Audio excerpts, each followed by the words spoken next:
Por que contamos histórias? Essa era uma pergunta que eu me fazia várias e várias vezes desde que eu me lembro.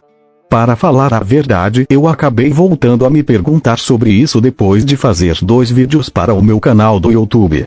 De qualquer forma, a resposta para a pergunta aparentemente está ficando cada vez mais e mais complicada na minha cabeça, como qualquer pergunta que eu penso demais sobre.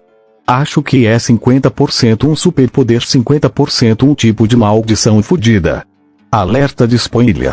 Eu não sei por que contamos histórias. Depois de algum tempo pensando e refletindo com o meu cérebro de gorila, eu cheguei na simples conclusão que não existe um motivo universal para que contemos histórias.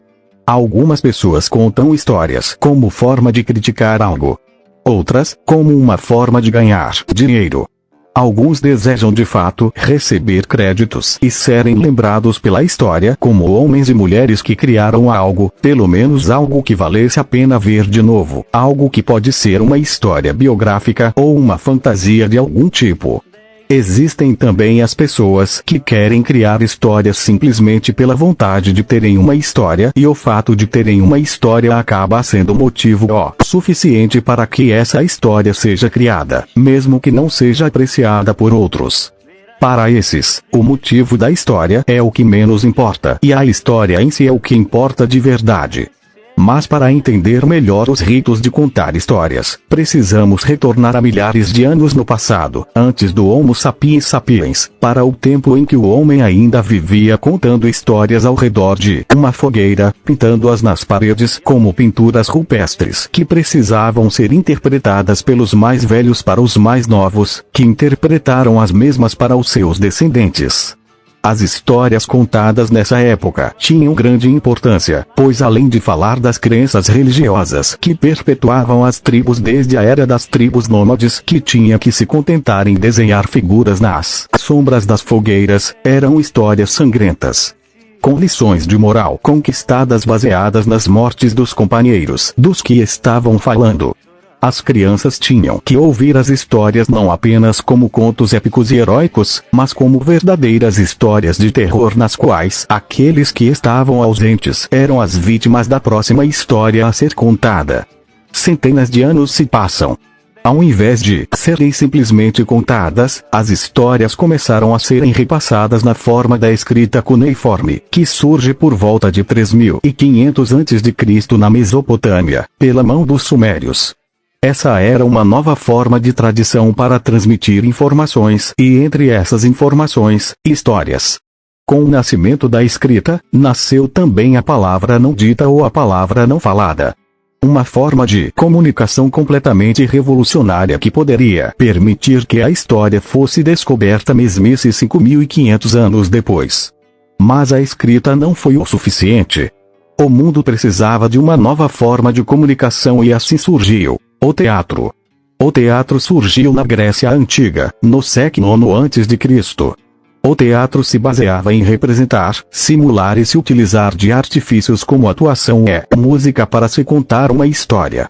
Na Grécia Antiga, o teatro costumava ser uma atração para os ricos e pobres. Os ricos eram geralmente agraciados com o drama de histórias envolvendo, entre outros aspectos da vida, a presença da mitologia de sua própria época. Os pobres, por outro lado, eram agraciados com a comédia, que se utilizava de vários artifícios coloridos e chamativos para tomar a atenção do grande público. Os ricos desenhavam da comédia como forma de entretenimento por se tratar de uma arte pobre. Foi com o teatro que nasceu a atuação, arte que dura até os dias de hoje sendo ou não usada para contar histórias. Com o passar dos anos e mudanças geográficas, além da expansão teatral, novos tipos de atrações surgiram a partir do teatro. Como exemplo podemos associar a tradição circense, das touradas e das boiadas. Em 1826, o francês Joseph Nicephore Niepce tira o que viria a ser considerada a primeira foto do mundo. A foto demorou por volta de 8 horas no sol para ser produzida. Durante essa época, o teatro ainda imperava como o ápice da forma de contar histórias.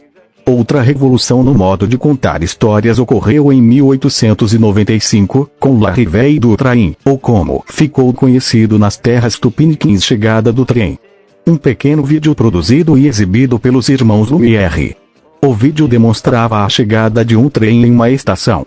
Segundo histórias, a plateia se assustou muito com a chegada da locomotiva, que todos pensavam que ameaçava sair da tela de projeção para o palco de exibição. E isso, senhoras e senhores, é cinema. Antes de qualquer coisa, isso foi cinema. Hoje em dia não podemos deixar de falar de mangás, animações, histórias em quadrinhos, filmes, reportagens, até mesmo copypastas, quando queremos falar sobre histórias. Os nossos meios de mídia nos dão a oportunidade de ganharem um alcance como nunca antes visto de acordo com a história conhecida. Quase todos podem contar as suas histórias, sendo elas reais ou imaginárias. Mas, mesmo com todos esses anos tendo se passado, com todas as mídias, cinemas, animações, vídeos no YouTube, ou tweet no Twitter, porque contamos histórias. Quero assistir ao sol nascer, ver as águas dos rios correr, ouvir os pássaros cantar.